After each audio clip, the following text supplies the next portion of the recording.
Have you ever seen this happen? A senior who barely speaks suddenly sings every word of a song from 50 years ago. A parent who struggles to remember names lights up when they see an old photo. Someone who seems withdrawn suddenly starts telling stories like no time has passed. Families often tell me it's like they came back just for a moment. And that moment, it's not random, it's not a fluke, and it's not false hope. There's actually a powerful reason why seniors suddenly come alive around music, photos, and stories. And today I want to explain what's happening, why it matters, and how families can use this intentionally to support their loved ones. Hi, I'm Dale Corpus, a senior transition specialist and real estate expert based in the San Francisco Bay Area. I'm also part of the sandwich generation, balancing career, family, and helping aging parents navigate some of the most emotional decisions of their lives. This is another episode of Sandwich Generation Solutions powered by the Simplify Senior Transitions podcast, where I share real stories, practical insights, and compassionate guidance to help families navigate senior care with clarity instead of crisis. Let's dive in.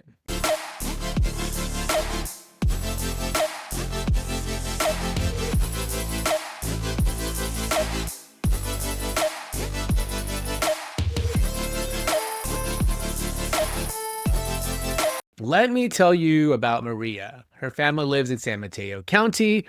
Maria has mid-stage dementia and has become mostly quiet. Conversations were short. Eye contact was rare. One afternoon, her daughter played an old Filipino love song from the 1960s.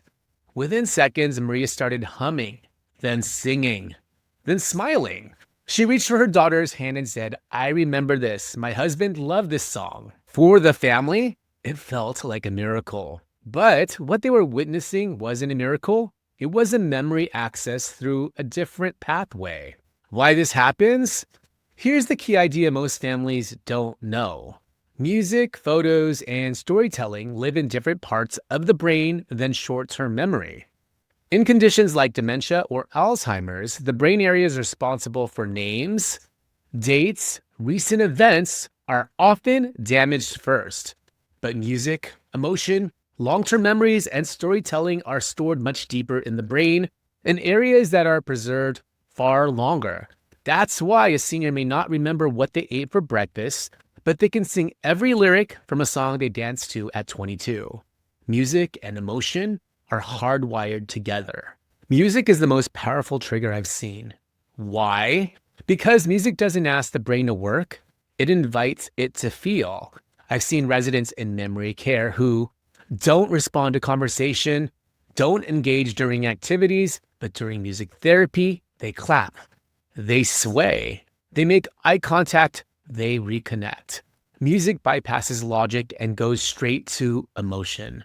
That's why music therapy is now being used in assisted living, memory care, adult day programs, and hospice care. It's not entertainment, it's neurological engagement.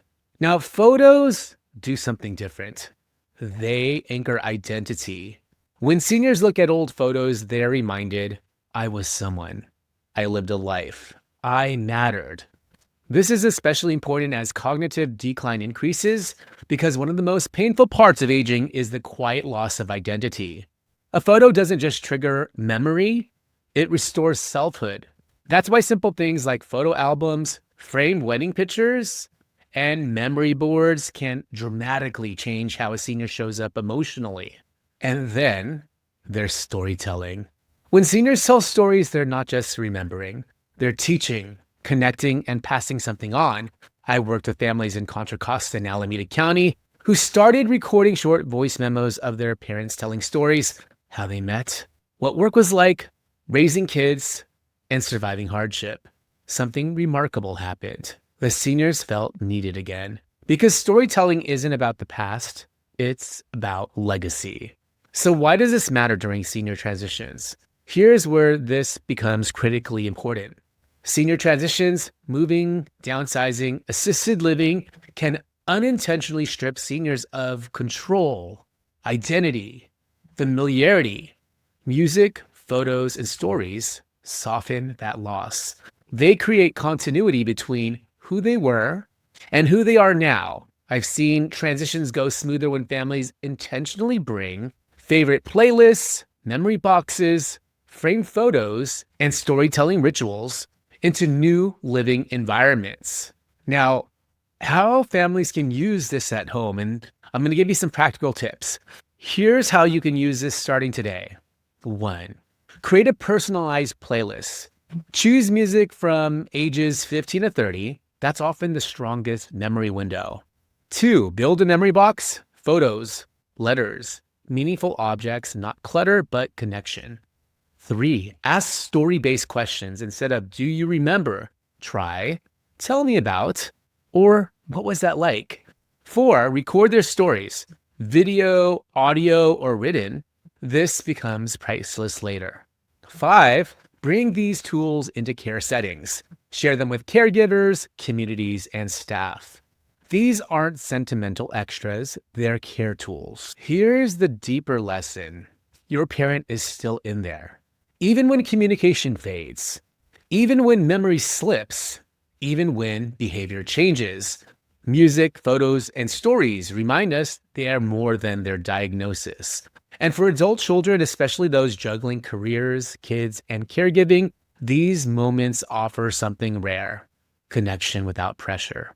Today, we covered why seniors suddenly come alive around music, photos, and stories, the brain science behind emotional memory, how these tools restore identity and connection, why this matters during senior transitions, and practical ways families can use this today.